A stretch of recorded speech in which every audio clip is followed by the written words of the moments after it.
سر رجب کا مہینہ شروع ہونے والا ہے، اس کی پہلی بڑی رات کو بھی خاص فضیلت حاصل ہے اور لوگ اسے بڑا اہتمام کرتے ہیں اس رات کا، تو اس کی کیا وجہ ہے؟ نبی کریم صلی اللہ علیہ وسلم نے اپنی احادیث میں 5 راتوں کا تذکرہ فرمایا کہ جن میں رب تبارک و تعالی اپنے بندوں کی دعاؤں کو رد نہیں فرماتا۔ ان 5 راتوں میں ایک رات رجب المرجب کی پہلی رات ہے،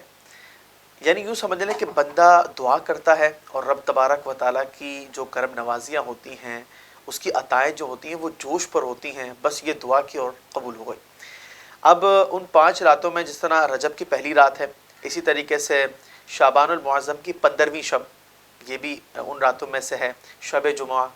اور عید الفطر اور عید الاضحیٰ کی رات جو ہے اللہ تبارک و تعالیٰ اپنے بندوں کی دعاؤں کو قبول فرماتا ہے۔ تو یہ جو رات کا بڑا ہونا ہے، بعض لوگ کہتے ہیں بڑی رات، تو یہ بڑا ہونا چھوٹا ہونا یہ کوئی ٹائمنگ کے حوالے سے نہیں ہے، بلکہ اس طریقے سے ہے کہ اللہ تبارک و تعالیٰ نے اس میں برکت بڑی رکھی ہوتی ہے، اس کی عظمت بڑی ہوتی ہے، اس کا مقام اور مرتبہ بڑا ہوتا ہے، تو اس اعتبار سے اس میں بڑائی آ جاتی ہے اور اس کو بڑی رات کہہ دیا جاتا ہے، اور اہتمام کرنا چاہیے خصوصیت کے ساتھ دعاؤں کا۔ اچھا سر، ایک سوال اور یہ ہے کہ یہ جو بھی بڑی راتیں آتی ہیں، رجب کی راتیں ہیں، آگے رمضان کی بڑی راتیں آئیں گی، شعبان کی بڑی رات آتی ہے، بڑی رات کو کس طریقے سے گزارا جائے؟ کوئی ایک اصولی طریقہ بتا دیں کہ جو بھی بڑی رات ہو اس کا زیادہ سے زیادہ بینیفٹ اٹھایا جا سکے اس طریقے سے۔ دیکھیں، اس میں سب سے بڑی بات تو یہ ہے کہ جب زیادہ وقت آپ کو کسی جگہ پر صرف کرنا ہو تو اس کے لیے پلان جتنا اچھا ہوگا نا، اس کا رزلٹ اتنا ہی اچھا ملے گا، ٹھیک ہے؟ اسی طریقے سے ایک اور طبیعت کا معاملہ ہے کہ طبیعت چاہتی ہے کچھ چینج کو، کچھ تبدیلی کو۔ ایک چیز کی اگر تکرار ہو رہی ہوتی ہے تو اس میں اکتاہٹ پیدا ہو جاتی ہے، ٹھیک ہے؟ تو ایسی صورت کے اندر جو ہے انسان مختلف چیزوں کو جو ہے وہ پلان میں شامل کر لیں۔ مثال کے طور پر نوافل ہیں، ٹھیک ہے، صلاۃ التسبیح ہے، اس کا اہتمام کر لیا جائے، اس میں اذکار بھی ہیں اور نفل بھی ہو جاتی ہے۔ اسی طریقے سے انسان جو ہے صلاۃ الحاجات اس رات کے اندر اہتمام کر لے، اس کا بہت اچھا ہے۔ اچھا، پھر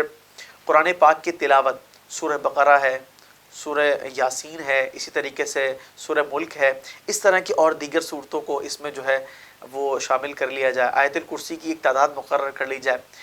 درود پاک اس رات میں شامل کر لیے جائیں کہ اللہ تبارک و تعالیٰ رسول مکرم صلی اللہ علیہ وسلم پر خوب اپنی رحمتیں جو ہے وہ نازل فرمائے، برکتیں نازل فرمائے، اور پھر اس کے بعد دعا کا ایک دورانیہ رکھے، ٹھیک ہے؟ خوب اس میں گڑ گڑا کر اپنے لیے، اپنے گھر والوں کے لیے، اپنی دنیا کے لیے، آخرت کے حوالے سے، اور بالخصوص اللہ تبارک و تعالیٰ جو ہے ان مبارک رات میں ہونے والی دعاؤں کو قبول فرماتا ہے، تو اپنے گناہوں پر پشیمان ہو کر اللہ تعالیٰ سے یہ طلب کیا جائے، رب کریم عذاب سے محفوظ فرما، کیونکہ جو عذاب سے بچ گیا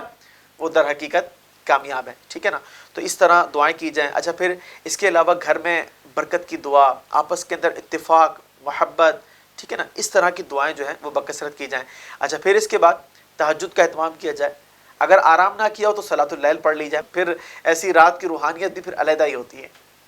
اچھا سر، ایک سوال اور یہ ہے کہ روزوں کی بڑی کثرت کی جاتی ہے، لوگ روزوں کا بڑا اہتمام کرتے ہیں، اس کی کیا فضیلت ہے؟ نبی کریم صلی اللہ علیہ وسلم کی کئی احادیث ہیں روزوں کے حوالے سے۔ ایک حدیث مبارکہ کا خلاصہ یہ ہے کہ جو شخص ایمان اور اخلاص کے ساتھ، یعنی خالصتاً اللہ تعالیٰ کی رضا کے لیے اس مہینے میں روزے کا اہتمام فرماتا ہے، تو ایک روزے کا بھی جب وہ اہتمام کر لیتا ہے تو اللہ تبارک و تعالیٰ کی عظیم رضا جو ہے اس پر واجب ہو جاتی ہے، ٹھیک ہے؟ کتنی بڑی فضیلت ہے۔ 3 روزوں کی علیحدہ فضیلتیں بیان ہوئیں، اس کے علاوہ مطلب روزوں کی جو ہے فضیلتیں علیحدہ بیان ہوئیں۔ رسول اللہ صلی اللہ علیہ وسلم یہ دعا فرمایا کرتے تھے، اللہم بارک لنا فی رجب و شعبان وبلغنا رمضان، اے اللہ رجب اور شعبان میں ہمیں برکتیں نصیب فرما اور رمضان تک ہمیں پہنچا، ٹھیک ہے نا؟ تو وہ جو برکتیں تھیں نا،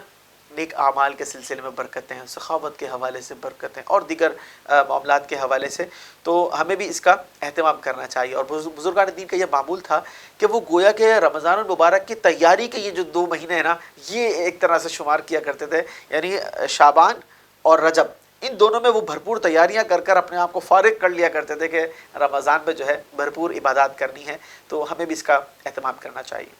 سبحان اللہ، اللہ تعالیٰ ہمیں رجب کی خوب برکتیں عطا فرمائے۔ خلق السحاب وخلق الماء خلق الشمس